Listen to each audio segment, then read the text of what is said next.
সংসদ নেতা তারেক রহমানের পক্ষে সংসদের স্বরাষ্ট্রমন্ত্রী বলেছেন, আলোচনার মাধ্যমে সুপ্রিম কোর্ট সচিবালয়ে আইন ও বিচারক নিয়োগ আইন পাশ করা হবে। তবে রাষ্ট্র, জনগণ এবং সংসদ ছাড়া আর কেউ সার্বভৌম নয়।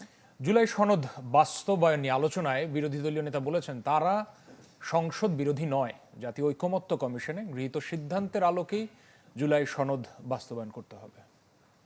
মাননীয় স্পিকার, জুলাই সনদ বাস্তবায়ন পদ্ধতি নিয়ে মুলতবি প্রস্তাবের ওপর আলোচনা হয় রোববার রাতে সংসদ অধিবেশনের শেষাংশে।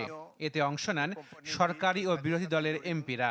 রাষ্ট্রের সর্বোচ্চ এ সময় বিরোধী দলীয় সংসদ সদস্যরা বলেন, জুলাই সনদ কিভাবে বাস্তবায়ন হবে সেই সিদ্ধান্ত জাতীয় ঐকমত্য কমিশনেই হয়েছে, আর তাই মুলতবি প্রস্তাব গ্রহণ না করার আহ্বান জানান তারা।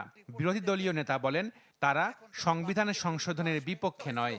এই যে জনগণের অভিপ্রায়ের ভিত্তিতে সেই সময়টাতে এক্সেপশনাল একটা পরিস্থিতিকে আমরা ডিল করেছিলাম, সেই পরিস্থিতিকেই টেকসই করার জন্য এই যে আদেশ, সেই আদেশটাও জনগণের অভিপ্রায় এবং ক্ষমতার ভিত্তিতে এটাকে জারি করা হয়েছে। মাননীয় স্পিকার, আমরা আবারও অনুরোধ করব, যে গণভোটটায় আমরা সবাই রাজি ছিলাম, হ্যাঁ বলতে আমরা সবাই মিলে এখানে ক্যাম্পেইন করেছি, আসুন কোনো বিতর্ক ছাড়া এই গণভোটটা আমরা মেনে নিই।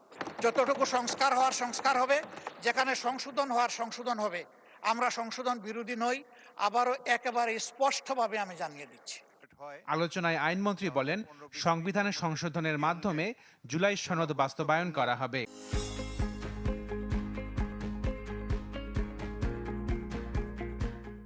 প্রতিটি সংশোধনী সংস্কার। সংসদ নেতার পক্ষে স্বরাষ্ট্রমন্ত্রী বলেন, সংবিধান সংস্কার হয় না, তাই জুলাই গণঅভ্যুত্থানের অভিপ্রায়ের আলোকেই সংবিধানের সংস্কার করতে চায় সরকার। আমার জুলাই সনদ আমার জনগণের মুক্তির সনদ।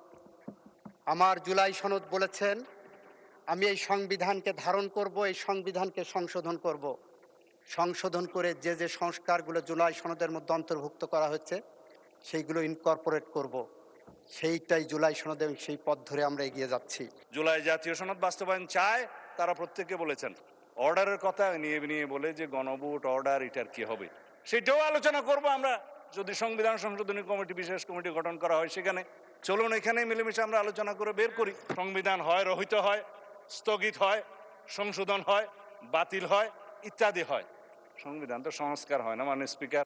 আলোচনা শেষে সংসদ অধিবেশন সোমবার পর্যন্ত মুলতবি করা হয়। ধন্যবাদ জানাচ্ছি। বাংলাদেশ জিন্দাবাদ। Ashikin Prince, channel 24, Dhaka.